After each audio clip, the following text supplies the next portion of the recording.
Muy buenas noches, comunidad. Hoy está lloviendo en muchos lugares desde donde nos escuchan. En Baja California y Baja California Sur están soportando un huracán en este momento. Les mandamos un abrazo y mucha fuerza para pasarlo. Y compartimos las siguientes historias de horror mientras pasa la tormenta. Estaremos con ustedes durante la siguiente hora. Les pedimos que se olviden un momento de todo y se dejen llevar por los siguientes relatos de la noche.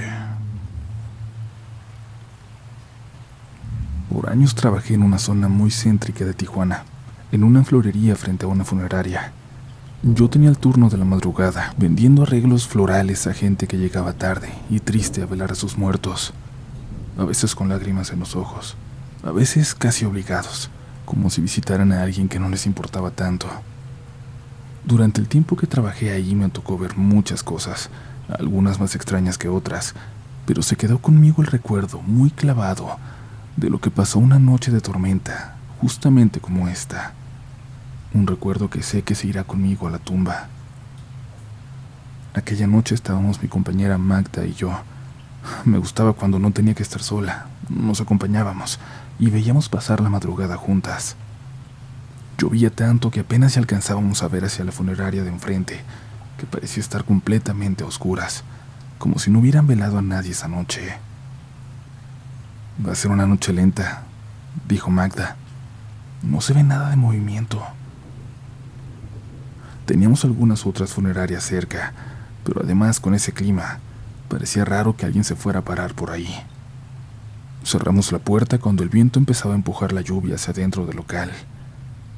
Nos pusimos a platicar en el mostrador, mientras yo trabajaba en algunos arreglos. Algo tenía eso de estar cortando tallos y flores, de hacer los arreglos que me calmaba.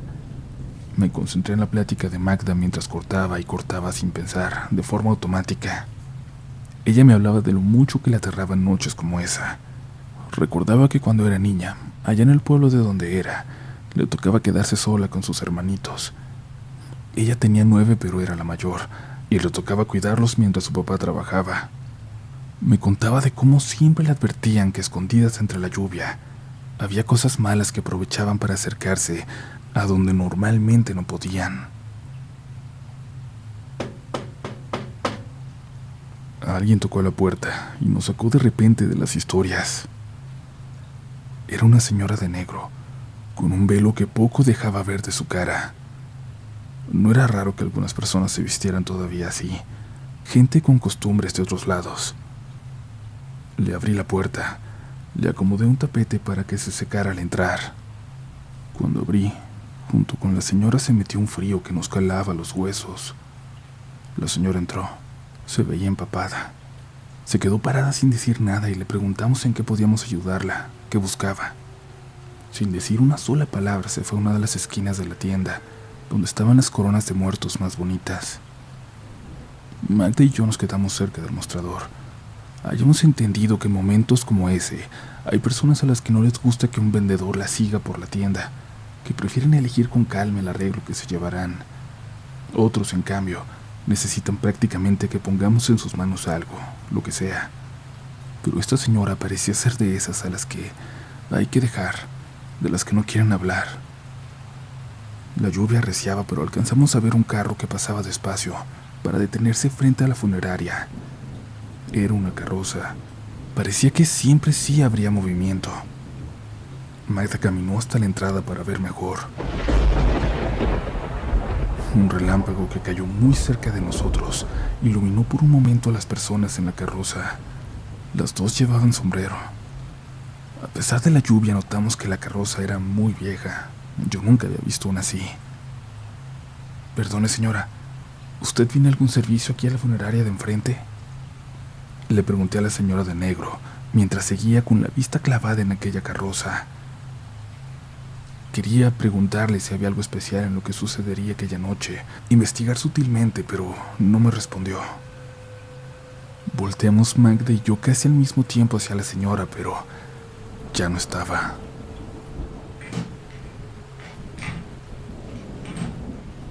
En cuanto vimos que la tienda estaba vacía, escuchamos movimiento en la parte de atrás, en el cuartito que usábamos como bodega.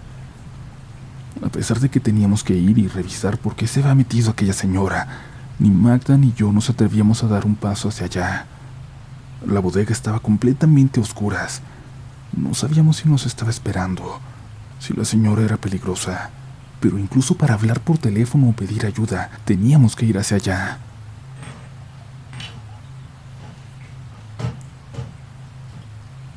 Magda se armó de valor y sin pensarlo gritó en voz alta y molesta que no podía estar ahí, que qué diablos estaba buscando.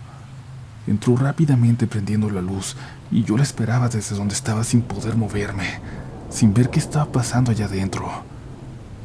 Vicky, ven. Escuché su voz llamándome. Entré con ella. Tampoco había nadie. Ese cuartito no tenía puerta. No había forma de que se hubiera salido esa señora a la que dejamos entrar. En ese momento hasta caímos en cuenta de que la señora entró muy mojada, pero no había una sola señal en el piso de ella, ni una sola gota de agua. Salimos de ahí. Vimos al otro lado de la calle, entre la lluvia que cada vez caía más intensa, que ya no estaba aquella carroza fúnebre, pero había 3 figuras paradas en la banqueta frente a la funeraria.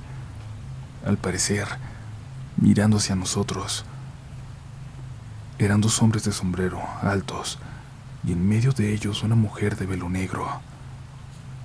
Puedo jurarles que se trataba de aquella mujer que hace unos momentos estuvo con nosotros. De pronto cruzaron la calle en nuestra dirección. Magda corrió hacia la puerta, puso el letrero de cerrado, y yo solo atiné a bajar las ventanas semitransparentes y apagar la luz. Las 3 siluetas se colocaron frente a la puerta, apenas perceptibles detrás de nuestra cortina. Afuera también estaba oscuro. Magda tomó el teléfono y llamó a la dueña de la florería, a nuestra jefa. No le importó despertarla a la mitad de la noche. Se trataba de una emergencia y ella nos había dicho que le habláramos a cualquier hora si algo sucedía. Pero al parecer no entendía lo que estaba pasando, a pesar de que Magda se lo explicaba claramente.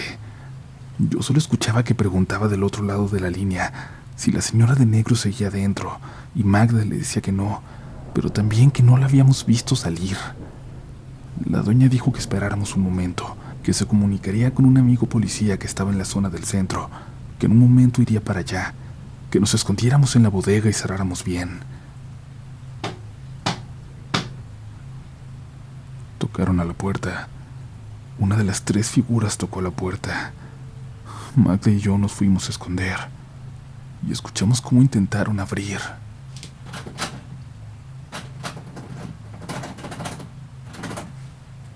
Magda y yo corrimos a la parte de atrás, a la bodega, pero apenas un momento después escuchamos ese sonido típico de las patrullas, como cuando dan un aviso en la calle. Regresamos a la parte frontal de la tienda. Las figuras ya no estaban. A través de las cortinas pudimos ver la luz de la patrulla que se acercaba.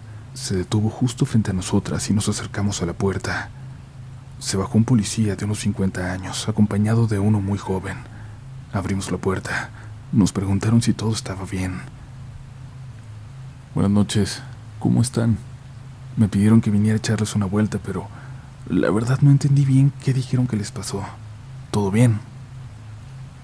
Intentamos hacerle un pequeño resumen de lo que nos había pasado, incluso con algo de vergüenza porque sonaba una simple historia de fantasmas. Los 2 policías se voltearon a ver. Luego el mayor nos habló en voz baja. Miren, si pueden vayan a descansar. No va a haber trabajo hoy. Las funerarias de aquí cerca no están funcionando y ha sido una noche muy rara. Venimos de responder una llamada de la señora de la limpieza, de la funeraria de aquí de la calle de atrás. Dijo que escuchó que alguien andaba caminando en una sala vacía, donde solo había un muerto, al que nadie fue a ver.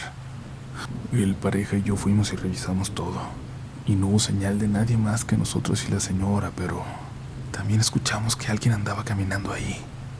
También platíquele de la señora de negro, jefe, lo interrumpió el policía joven. Sí, bueno, a unos compañeros les reportaron una mujer que se aventó de un puente aquí cerca.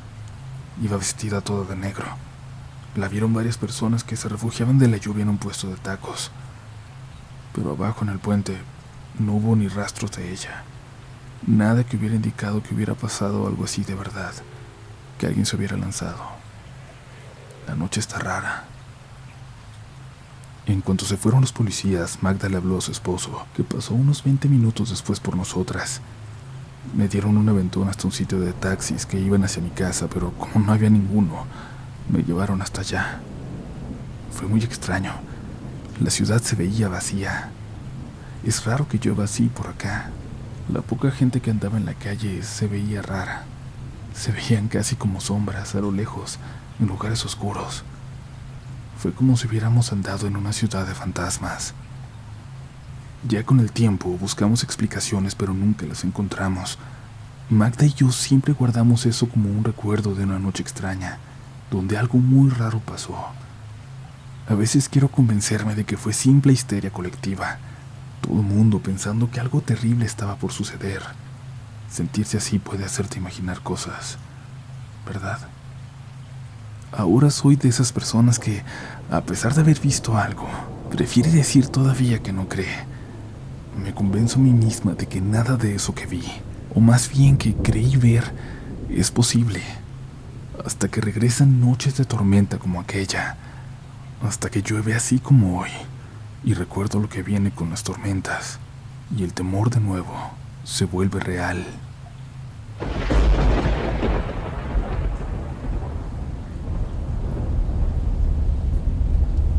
Mi tío Luis siempre fue muy devoto a las ánimas. Le rezaba y les prendía velas todos los días sin falta. Incluso cuando estaba en alguna reunión familiar o con alguno de sus clientes, él dejaba lo que sea que estuviera haciendo para ir a encenderles una veladora. A nadie en la familia le gustaba ir a visitarlo, y es que cada vez que entrábamos a su casa, comenzábamos a experimentar sensaciones inexplicables. Sentíamos que alguien venía detrás de nosotros, nos sentíamos observados, como si todo el tiempo nos estuvieran siguiendo con la mirada. Mis primos, sus hijos, nos contaban que durante las noches se escuchaban cómo abrían las gavetas de la cocina o movían los trastes. Ni siquiera ellos se sentían seguros en su propia casa. A nadie le gustaba quedarse a dormir ahí, a menos que fuera estrictamente necesario. Una de las experiencias más impactantes le ocurrió a su esposa, mi tía Mireya. Ella cuenta que pasadas las 6 de la tarde, sonó su celular. La llamada provenía del teléfono fijo que estaba en la oficina del taller de mi tío. Contestó, pero solo se escuchaba estática y una respiración agitada al otro lado de la línea. Ella colgó pensando que quizás él le había marcado por error, pero no dejaban de entrarle más llamadas, una tras otra. Contestó un par de veces, pero al no tener respuesta, decidió dejar de responder y le pidió a Luis, su hijo, que fuera a ver qué necesitaba mi tío. Ella cuenta que antes de comenzar a recibir las llamadas, percibió un olor putrefacto, muy parecido al azufre, que provenía del pasillo que comunica la parte trasera de la casa con el taller. No le prestó mucha atención, pues mi tío trabajaba con químicos muy potentes. Luis, mi primo, fue a ver qué estaba pasando. Él dice que desde que entró, se dio cuenta de que algo malo estaba ocurriendo. Hacía muchísimo frío y el taller estaba más oscuro de lo normal. Antes de llegar a la oficina, sintió un escalofrío que lo paralizó. El miedo no le permitió continuar. Sentía que no debía ir solo. Volvió a la casa y le pidió a su mamá que por favor lo acompañara. Y entonces, juntos, ambos fueron a la oficina. Encontraron a mi tío sentado en la silla de su escritorio. Sin embargo, estaba fuera de sí, mirando al vacío. Lo llamaron varias veces, pero no lograban hacerlo reaccionar.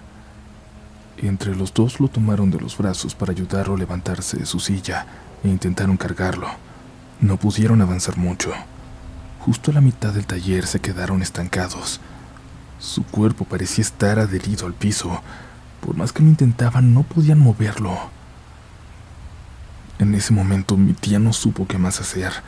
Llamó a su hermana para pedirle ayuda. Ana llegó con sus hijos y su yerno. Entre los 5 hombres que eran, intentaron moverlo, pero a pesar de ser hombres altos y fuertes, no lo pudieron mover un solo centímetro. Ana, que se dedicaba desde hace muchos años a hacer trabajos de adivinación, como leer el tabaco, echar las cartas y otras actividades podríamos llamarles esotéricas, le pidió permiso a mi tía para intervenir por su esposo. Pusieron a mi tío Luis en una silla, encendieron unas velas y formaron un círculo alrededor de él para rezar. Ana, que era quien más experiencia tenía con lo paranormal, comenzó a dirigir la oración. Durante el ritual, la cara de mi tío cambió drásticamente. Hasta ese momento había estado ausente. Sin embargo, cada que Ana hablaba, él comenzaba a reírse de una manera terrorífica. Se estaba burlando de ella, incluso la insultaba. Mientras rezaban, las flamas de las velas comenzaron a disminuir. Quienes estuvieron ahí dicen que parecía que el viento las estaba apagando, pero era imposible, ya que antes de comenzar habían cerrado todas las puertas y ventanas del lugar. El taller estaba totalmente sellado. No había forma de que una corriente de aire entrara. Mi tío no dejaba de mirar a Ana. La veía con odio, como si quisiera lastimarla. Estuvieron rezando durante 2 horas, hasta que él se calmó, hasta que dejó de reírse. Bajó la cabeza y cuando se quedó dormido, las velas simplemente se apagaron. Entre los hombres que estaban ahí, pudieron moverlo para subirlo a su cama, pero unos minutos después de que Ana y sus hijos se fueron, volvió a sonar el celular de mi tía. La estaban llamando de nuevo, desde el teléfono de la oficina. Ella le dijo a Luis que de seguro su papá se había regresado a trabajar, que tenían que ir a buscarlo, pero al pasar frente a su habitación lo encontraron durmiendo. Ambos se miraron. Más que confusión, sintieron miedo. Aseguraron la puerta que conectaba la casa con el taller y mi tía apagó su teléfono. Mi tío quedó muy afectado por este suceso y unos años más tarde su condición empeoró drásticamente. Andaba por los pasillos como si estuviera perdido. Casi nunca dormía y comenzó a hablar solo. Sin embargo, lo que más preocupó a la familia es que se volvió muy violento. Incluso tuvieron que esconder los cuchillos, pues en varias ocasiones intentó asesinar a su esposa.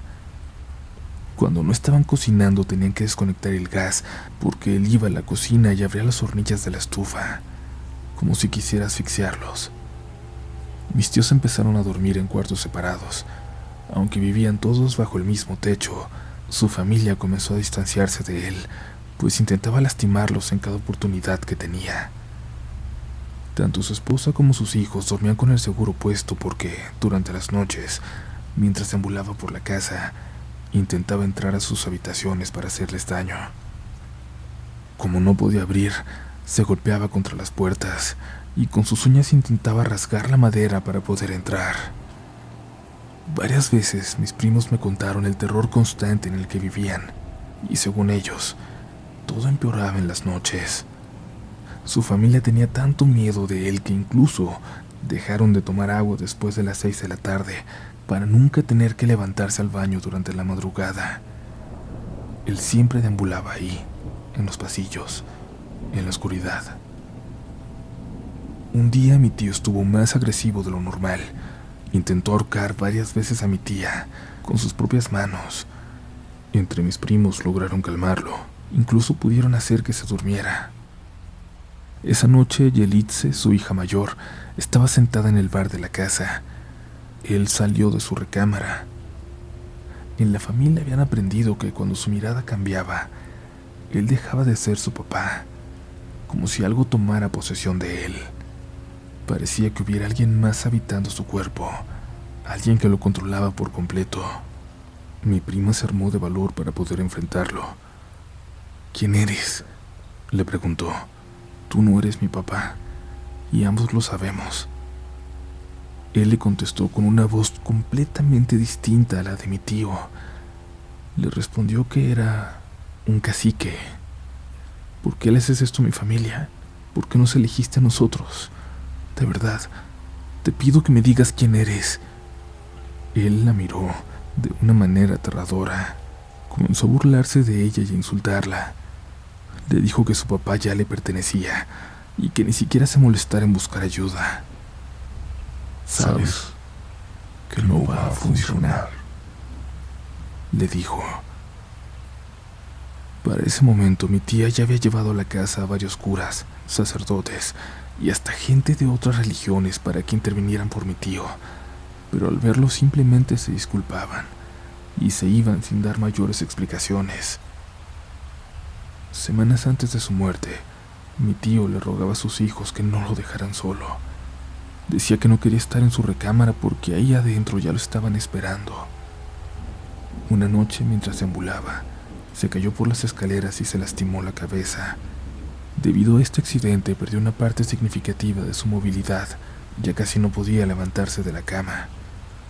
A partir de ese momento, cada que su familia iba a darle agua o comida, lo escuchaban discutiendo con alguien en su habitación. Poco tiempo después, mi tío falleció, y luego de su muerte las cosas cambiaron. En su casa ya no se siente ese ambiente tan asfixiante y pesado, pero mi tía y sus hijos afirman que todavía se sienten observados. Ven sombras negras que recorren los pasillos por las noches, que rondan sus ventanas buscando cómo entrar. Hasta el día de hoy, siendo una mujer adulta, me sigue dando mucho miedo ir de visita a ese lugar. Yo también puedo sentir que algo me observa, que algo camina detrás de mí. Hola comunidad, mi esposo y yo somos seguidores del canal. Nunca nos perdemos ninguno de sus videos. Esperamos que pronto podamos compartir con ustedes más anécdotas de los eventos paranormales que hemos experimentado. Lo que hoy voy a contarles ocurrió hace mucho tiempo, cuando yo tenía unos 10 u 11 años.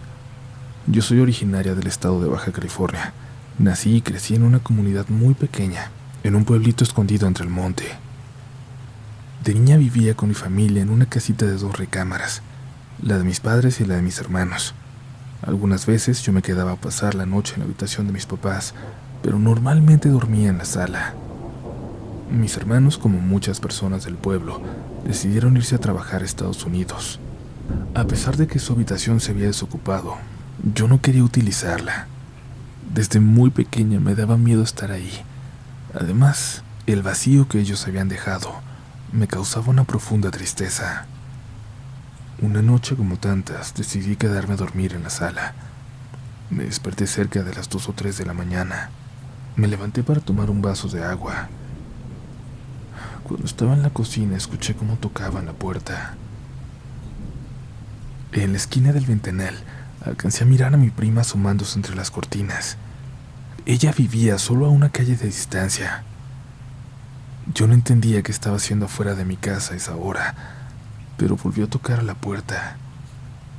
Dejé el vaso de agua en la mesa y me acerqué al ventanal. Recorrí la cortina para poder ver mejor y asegurarme de que en verdad fuera ella. «Ábreme, prima», me dijo. «Ándale, ábreme». Le pregunté qué pasaba, pero no me respondió. Solamente me repetía que le abriera. Ella estaba como muy nerviosa y comenzó a reírse.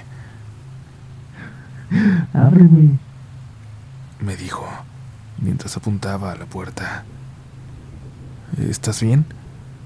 ¿Le pasó algo a mi tía?, le pregunté.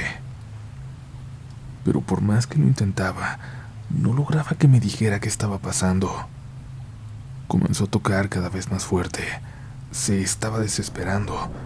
Fui a buscar las llaves para abrirle. Cuando me acerqué a la puerta sentí mucho miedo. Aunque había escuchado la voz de mi prima, sentía desconfianza de la persona que estaba frente a mí. Algo en mi interior me decía que no debía dejarla entrar. Levanté la mirada y a través del cristal vi cómo el rostro de mi prima se transformó. Se fue deformando hasta que solamente quedó una cara sin rasgos. Su piel estaba pálida, grisácea. Donde antes habían estado sus ojos, quedaron unos huecos negros muy profundos. Sus labios se extendieron. Abrió la boca y me sonrió. Tenía los dientes sucios y deformes. Su voz también había cambiado. «¿No me vas a abrir?», me preguntó. «Ábreme», me dijo mientras se reía, mostrándome esa sonrisa tan grotesca. Prima, le voy a decir a mis tíos que no quisiste abrirme. Yo no sabía qué hacer. Me quedé paralizada del miedo. Me estaba costando trabajo hasta respirar. Intenté contenerme, pero no podía dejar de llorar. Solté las llaves y comencé a retroceder. Me alejé lo más que pude de la puerta, pero aún podía verla parada cerca del ventanal. Y esa cosa solamente soltó una carcajada y desapareció. Corrí a la habitación de mis padres y los desperté. Me preguntaron qué estaba pasando, pero no podía responderles. Tenía tanto miedo que no podía hablar. Tardaron un buen rato en tranquilizarme. Cuando les conté lo que había visto, ellos me dijeron que seguramente había sido solo un mal sueño, que me lo había imaginado. Yo les juré que lo que les estaba diciendo era completamente real. Para que yo me sintiera más segura, mi papá se levantó de la cama y fue a revisar. Yo le pedí que por favor no lo hiciera. Tenía miedo de que aquello siguiera rondando la casa. Pero él abrió la puerta. Salió. Se quedó unos minutos parado a la mitad de la calle. Y cuando volvió, me dijo que no había visto nada. Esa noche mis papás me pidieron que me quedara a dormir con ellos para que estuviera más tranquila, para que pudiera descansar. A los 21 años me fui a vivir a La Paz. Ahí entré a trabajar en una tienda naturista y esotérica. Poco a poco me hice amiga de uno de nuestros clientes. Él era un joven que se dedicaba a leer las cartas y a hacer limpias. En una ocasión le conté lo que me había pasado aquella noche cuando era niña. Él, a diferencia de los demás, me creyó. Eso que miraste son seres oscuros, muy malignos, me dijo. Pero no pueden entrar por sí solos. Necesitan que las personas les den permiso para entrar a sus casas. Gracias a Dios que no le abriste, me dijo. Y el recordar esta historia aún me llena de terror. A pesar de que los años han pasado, todavía me siento observada y vulnerable cuando estoy cerca de una ventana. Sigo teniendo miedo de lo que habita en la oscuridad. Comunidad, gracias por seguir por aquí.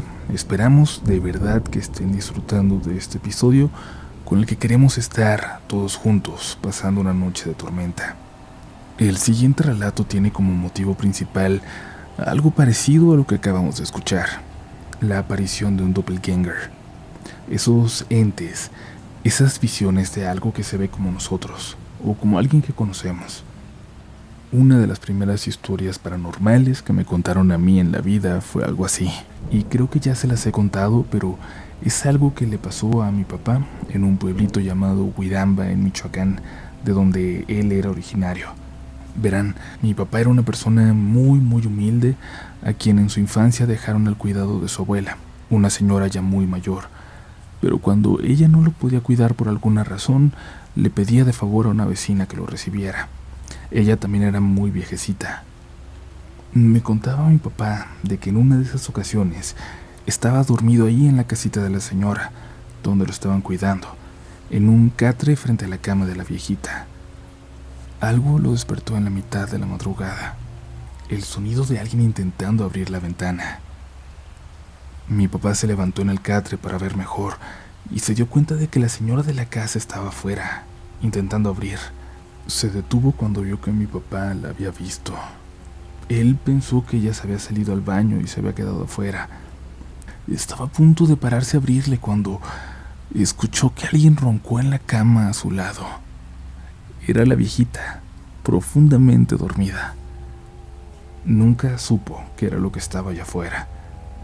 Pero bueno, esa es simplemente una anécdota de mi familia, comunidad.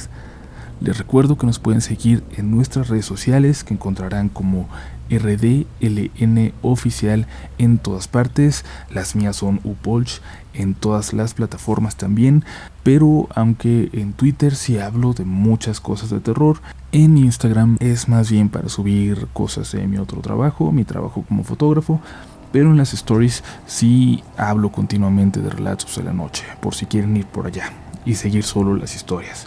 Va a ser lindo saludarles. Pero llegó el momento de continuar, de seguir con este episodio. Y recuerda, si alguien toca a tu puerta o a tu ventana mientras escuchas, no abras, nada bueno se acercará si estás escuchando historias como estas. Historias de fantasmas y demonios que se ven como nosotros o como alguien que conocemos. Hola Uriel, hola comunidad, es un gusto saludarles. Los escucho desde hace más de 3 años y aunque en mi familia hay muchísimas historias paranormales, es algo que siempre se ha quedado ahí, en la familia. Pero a lo largo de estos años y los cientos de historias que he escuchado en tu canal, me he dado cuenta de que muchas personas han tenido experiencias similares a las de nosotros. Aquí yo soy la que menos experiencias ha tenido y a la que más le apasiona el tema. Esta que te voy a contar es la más aterradora que me ha ocurrido. No sé si me gustaría volver a ser protagonista de otra. Estoy convencida de que las anécdotas más memorables de la vida son las que te causan gran felicidad o gran angustia. Esta es de las segundas. Aquí somos mamá, papá, abuela y 3 hermanas. Yo soy la mayor. Esta es mi familia. Cuando esto pasó ya llevábamos algún tiempo viviendo en Guadalajara, pero aún seguíamos tratando de adaptarnos. Nuestros papás siempre han tratado de dárnoslo todo: deportes, cultura, hobbies, cualquier actividad que nos gustara. Y justo en una de esas actividades comienza esta historia. A mi hermana, la de en medio, la inscribieron en clases de teatro, en un pequeño centro cultural de Zapopan. Generalmente mamá llevaba a mis hermanas a sus clases, mientras yo me quedaba haciendo tareas de la universidad, pero algunas veces la acompañaba. Una de esas veces fui con ella a las clases de teatro de mi hermana, y mientras esperábamos a que terminara, como siempre, paseamos por el lugar o buscamos algo de comer. Recuerdo que fui al baño que se encontraba en el segundo piso, junto a los salones de canto y música. Me metí al baño y desde que entré sentí algo extraño. Se sentía como el aire pesado. Me dio miedo sin saber de qué o por qué. Solo quería salir corriendo de ahí. Unos días después mi abuelo enfermó. Mi mamá tuvo que viajar a la Ciudad de México para cuidarla. Yo me quedé a cargo de mis hermanas como era costumbre. Después de la escuela las llevé a sus actividades. Fuimos al centro cultural y antes de salirme a recorrer las calles aledañas pasé al baño. Ya no recordaba la experiencia anterior, pero en cuanto entré, nuevamente me sentí extraña. Me sentí observada, con miedo. Sonó mi teléfono, pero no alcancé a contestar. Después llegaron 2 mensajes de texto. Salí de ahí, tomé el teléfono y vi que era una llamada de mi madre. Pensando que se trataba de alguna emergencia, le regresé la llamada de inmediato. Mamá me contestó. Hola hija, ¿qué pasó? ¿Están bien? Yo sorprendida le dije, ¿ustedes están bien? Tú me marcaste. Mi mamá respondió, me marcaste hace un momento, pero solo se escuchaba ruido. Solo le dije que estábamos bien y que se me había marcado el teléfono sin querer, pero al colgar la llamada lo revisé, confundida porque mi bolsa con el teléfono estaba colgada en un gancho en la puerta. Y efectivamente, en mi teléfono no había ninguna llamada saliente, solo la que acababa de colgar. Después revisé los 2 mensajes que habían llegado. Estaban en blanco, de un remitente sin número, así decía en la pantalla. Sentí un hueco en el estómago. Sentía una presencia que me miraba. Sentía que algo había querido comunicarse o solo habría querido hacer algo con mi teléfono. Por fin, después de una espera que se me hizo eterna, mi hermanita salió de su clase. Yo seguía sintiendo que alguien me observaba, pero hice caso omiso y nos fuimos a casa. La tarde transcurrió normal. Cenamos y nos fuimos a dormir. Pero al entrar en mi habitación regresó esa sensación extraña, como si alguien estuviera ahí, como si alguien me observara, y yo solamente intenté ignorarlo. Durante la noche tuve pesadillas espantosas. Todas involucraban a mi familia, pero en situaciones completamente terribles. Me desperté varias veces sobresaltada, pero al volver a dormir nuevamente regresaba a soñar cosas aterradoras. Insisto, todo el tiempo involucrando a mis seres queridos. Cada vez que volvía a soñar era como si los sueños se aceleraran. Es decir, después de las situaciones completas, solo eran escenas terribles pero cortas, y posteriormente solo aparecían sus rostros con semblante de angustia de manera consecutiva y fugaz. Pero lo más aterrador era que, entre las caras de mis seres queridos, aparecía el rostro de un niño que nunca en mi vida había visto.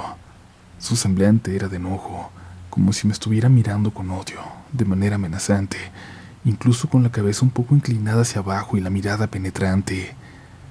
Esos últimos momentos fueron aterradores, pues iniciaron como transiciones lentas y se convirtieron en el paso acelerado de las caras de mi familia, pero cada vez más angustiados o con expresión de sufrimiento, de dolor. Y ese niño ahí entre ellos. Me desperté gritando. El corazón me latía a 1000. Nunca había sentido tanta desesperación y miedo por una pesadilla, pero esto se sintió diferente a cualquier otra. En casa se encontraban mis hermanas y mi papá, y él es una persona de sueño extremadamente ligero. Toda la vida se ha despertado al menor provocación, por cualquier ruido. Menciono lo anterior porque aunque grité con todas mis fuerzas, mi papá no se despertó, a pesar de que estaba en la habitación de al lado. Sentía mucho miedo y en los pies de mi cama sentía una presencia, algo de pequeña estatura, como un niño, como si estuviera mirándome desde ahí, y aunque no veía nada, ni sombras ni nada, lo podía sentir. Sabía que estaba ahí. Golpeé la pared varias veces. Le grité a mi papá de nuevo para que despertara, pero no sucedió. Le grité a mis hermanas que tampoco despertaron. Ellas estaban en la habitación de abajo, pero aún así lo intenté. Para encender la luz tenía que bajarme de la cama, pero estaba aterrada. Sentía que algo estaba ahí, que si bajaba el pie iba a tocarme o algo. Me armé de valor, me aventé y encendí la luz. Y efectivamente no había nada, pero yo seguía sintiendo que alguien o algo estaba en mi habitación. Alguien me dijo alguna vez que los espíritus no soportan ciertos aromas de incienso. Lo recordé en ese momento y encendí uno. Me quedé sentada en mi cama. Las imágenes de las pesadillas aún me atormentaban y la cara aterradora de eso que me miraba. A los pocos minutos sentí que la pesadez de mi cuarto bajó, y en ese momento mi papá tocó a la puerta. Me dijo que lo había despertado el olor del incienso y se regresó a su habitación a dormir nuevamente. Miré el reloj. Eran aproximadamente las 4 de la mañana. Me quedé sentada en la cama con la luz encendida y ya no pude conciliar el sueño. 2 horas más tarde sonó la alarma de mi hermana. La escuché levantarse y hablar. Supuse que hablaba con mi otra hermana. Yo, en ausencia de mi madre, hacía el desayuno para todos, así que en cuanto escuché que se levantó, me paré y me vestí para ir a preparar el desayuno y llevarlas a la escuela. Cuando salí de mi habitación, noté que mi papá seguía dormido y mi hermana venía subiendo a las escaleras hacia la ducha. Se sorprendió al verme. Me preguntó: ¿subiste? ¿Por qué te cambiaste de ropa? Yo, desconcertada, le pregunté de qué estaba hablando. Le dije que yo no había bajado, que apenas iba a preparar el desayuno. Mi hermana parecía muy sorprendida, pero no dijo nada más. Se metió a bañar. Yo bajé y, para mi sorpresa, me di cuenta de que mi otra hermana seguía dormida. Volví a sentir escalofríos. El miedo recorrió mi cuerpo y me preguntaba con quién estaba hablando mi hermana entonces y por qué se sorprendió de verme arriba. Desperté a mi hermana pequeña para que se alistara para la escuela mientras yo preparaba el desayuno, pero no podía dejar de pensar en ese sueño terrible que había tenido, en lo que había sentido en la madrugada. Aunque no quería comentarle nada a nadie para no asustarlos. Después de desayunar llevé a mi hermana a la secundaria y durante el trayecto me comentó que cuando se levantó y salió de su cuarto, me vio parada en las escaleras, vestida con pantalón y sudadera, negros, y me preguntó qué hacía preparada tan temprano. Me dijo que me hizo varias preguntas, pero yo no respondí. ¿Quién estaba en las escaleras? ¿Qué presencia me siguió hasta mi casa, desde el baño del centro cultural? Esas y muchas otras dudas permanecen aún conmigo.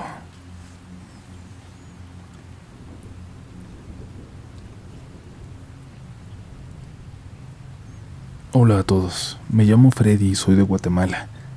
Tengo años escuchando relatos de la noche, nunca me pierdo un nuevo episodio. Durante estos años ya había pensado mucho en enviar las experiencias que le han pasado a algunos amigos, a mi hermana y a mi papá, pero siempre me detuvo que no eran historias que me sucedieran a mí.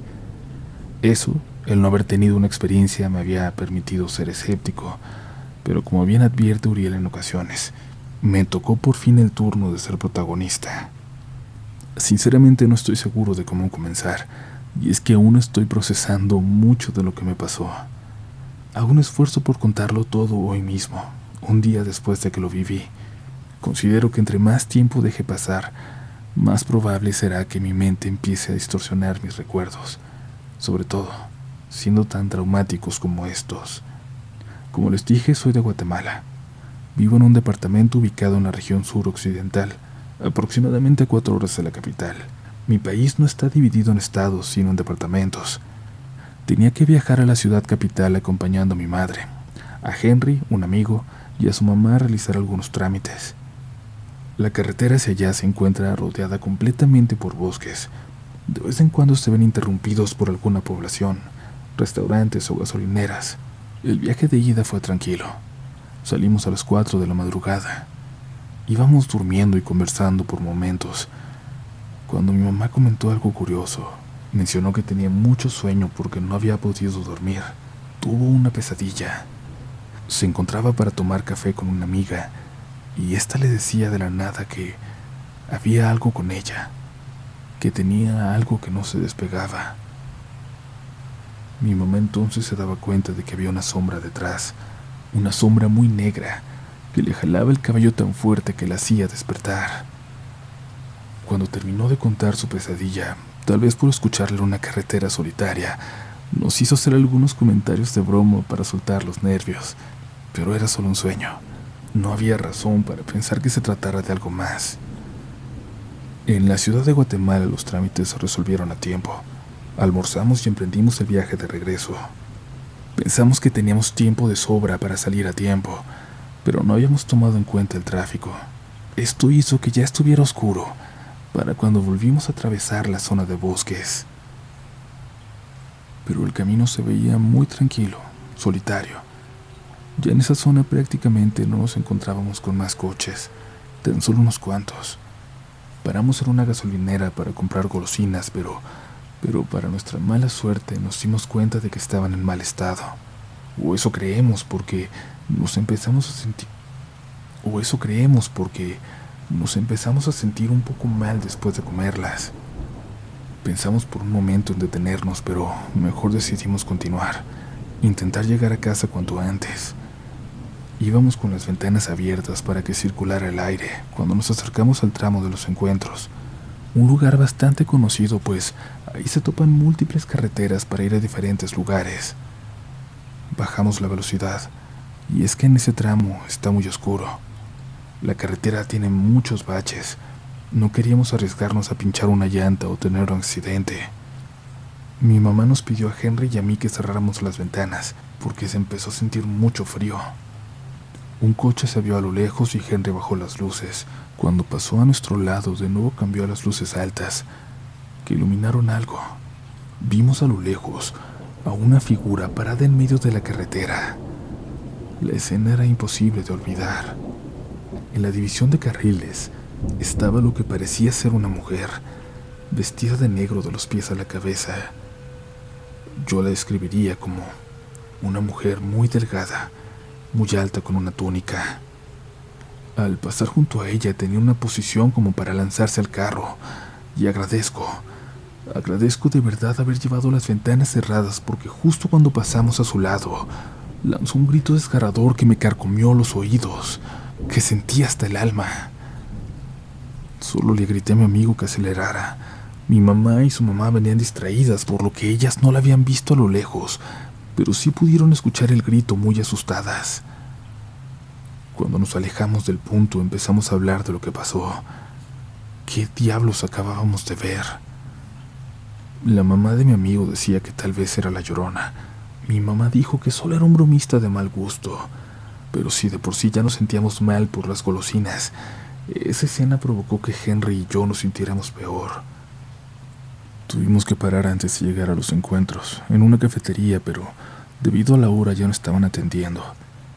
Solo aprovechamos para respirar. Tomamos aire y subimos al carro nuevamente. La parada no llevó más de 5 minutos. Pasamos los encuentros y nuevamente nos topamos con algo, en uno de los cruces llamado La Cuchilla. Una familia regresaba de una peregrinación cuando sufrieron un accidente. Su vehículo se estrelló con un tráiler. El auto quedó destruido y debido a que el accidente se había producido minutos antes de que llegáramos, los cuerpos estaban visibles. Las personas que se habían reunido cerca estaban ayudando a una persona que aún estaba con vida, pero que después nos enteramos falleció al llegar al hospital. Pese a que mi amigo y yo estudiamos criminalística en la universidad y hemos visto cadáveres, tuvimos que apartar la vista. El escenario parecía salido de una película de terror. Los nervios ya nos empezaban a traicionar. Ya no prestamos atención a lo que sonaba en la radio. La mamá de mi amigo hizo el comentario de que tal vez la figura que vimos fue un ángel que provocó que paráramos y evitó así que nosotros fuéramos los accidentados. Pero los demás coincidimos en que un ángel no se presentaría de esa forma, en la oscuridad, con una túnica negra y gritando. Si me preguntan a mí, la descripción más bien coincide con algo más, con alguien con quien tarde o temprano todos nos vamos a topar. La muerte se encontraba en ese lugar, buscando a quienes llevarse, y tristemente los encontró.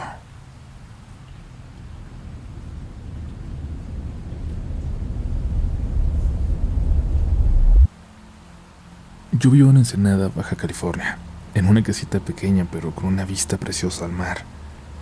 Pero toda la familia de mi papá es de un lugar cerca de Matamoros, Tamaulipas. Él también creció viendo el mar, pero del Golfo de México, yo el Océano Pacífico, de un lado a otro del país. Cuando él se vino a buscar una oportunidad en Ensenada, le fue muy bien, y por acá terminaron también sus 2 hermanos. Así que tengo mis primos aquí. Pero allá en Tamaulipas está el resto de la familia, incluidos los abuelos, por lo que voy al menos 2 veces al año a verlos. A ellos no les gusta venir porque no hay quien les cuide sus animales. Con mis papás llegué a ir en carretera en varias ocasiones, pero siempre cruzábamos a Estados Unidos y nos íbamos por el lado americano, más rápido y más seguro, mejores carreteras. Pero lo que les voy a contar es de esa maldita vez en que decidí aceptar un viaje en carretera por este lado, un viaje con mis primos. Samir, Moisés, Alexis y yo, la única mujer, nos pusimos de acuerdo para hacer ese viaje que planeábamos desde niños. Samir ya tenía tiempo manejando, ya se sentía listo para hacerlo, pero no tenía pasaporte para irse por el lado gringo. Nos invitó a acompañarlo, y aunque nos parecía algo peligroso, si no íbamos con él, se iría solo. Acordamos todos en que sería mejor que fuéramos juntos, para cuidarnos entre sí. Recuerdo bien todas las veces que mi papá quiso convencerme de que no fuera, pero siempre se esforzó por no prohibirme las cosas, solo orientarme. Sabe que las cosas que se prohíben a los hijos tarde o temprano se terminan haciendo. Lo peligroso es cuando se hacen a espaldas de los padres. Y así iniciamos el camino desde Ensenada, en una mañana con niebla, la recuerdo bien. Sería un viaje largo porque prometimos que no viajaríamos de noche, solo manejaríamos de día y buscaríamos hoteles para quedarnos en el camino. Lo que era un viaje de un día en carreteras americanas se convirtió en un trayecto larguísimo de 3 noches. Lo que les voy a contar sucedió en algún lugar entre Sonora y Chihuahua. De esto no hace mucho, apenas son 10 años. México ya era un lugar peligroso, sus carreteras lo eran, pero nosotros éramos tan ingenuos que las atravesábamos con tranquilidad, que nos metíamos a pueblos desolados solo para conocerlos. En algún momento, un hombre en un letrero de madera nos llamó la atención. Nos habíamos parado a descansar un momento en medio de una carretera solitaria, cuando encontramos a unos metros adelante un camino de terracería, con el nombre de un poblado escrito en un letrero de madera. El nombre era bastante extraño. No parecía ser de un lugar ahí. Habían intentado tallarlo para hacerlo desaparecer. Moisés estudiaba comunicación y siempre llevaba su cámara consigo, y recuerdo que empezó a caminar hacia allá. Dijo que tenía que verlo, que lo esperáramos. Nosotros tontamente nos subimos al carro para alcanzarlo, para hacer que se subiera con nosotros. Si iba a buscar ese pueblo, iríamos todos juntos. No faltaba mucho para que el sol se escondiera por completo.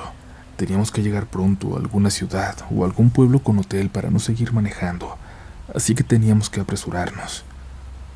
Unos kilómetros adelante llegamos a un pueblo fantasma. Hasta el aire se escuchaba diferente, colándose entre las casas abandonadas a punto de caerse. Nos bajamos del carro y empezamos a explorar. Moisés andaba como loco tomando fotos, contándonos que un lugar así sería perfecto para el corto con el que estaba trabajando con uno de sus profesores de la universidad. Se volvió a alejar caminando, pero esta vez no lo seguimos.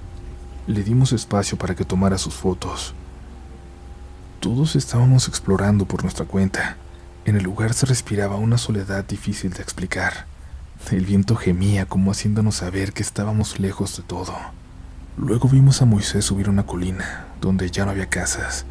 Se estaba alejando mucho de nosotros. Seguía un pequeño sendero casi desaparecido entre los matorrales. Cuando estaba arriba, lo escuchamos saludar a alguien a gritos, diciendo buenas tardes.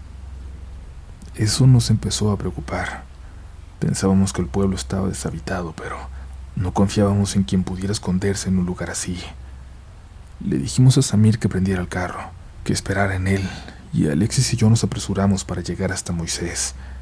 Apenas en ese momento nos caía el 20 de que quizás estábamos en un lugar que no debíamos, quizás estaba abandonado por una razón.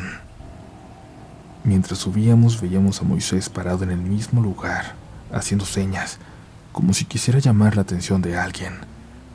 Cuando lo alcanzamos nos dimos cuenta de que había llegado a un pequeño panteón. Había acomodado su cámara en su tripié. Le preguntamos a quién saludaba porque no se veía ni se escuchaba nadie más ahí. Nos dijo que miráramos con atención.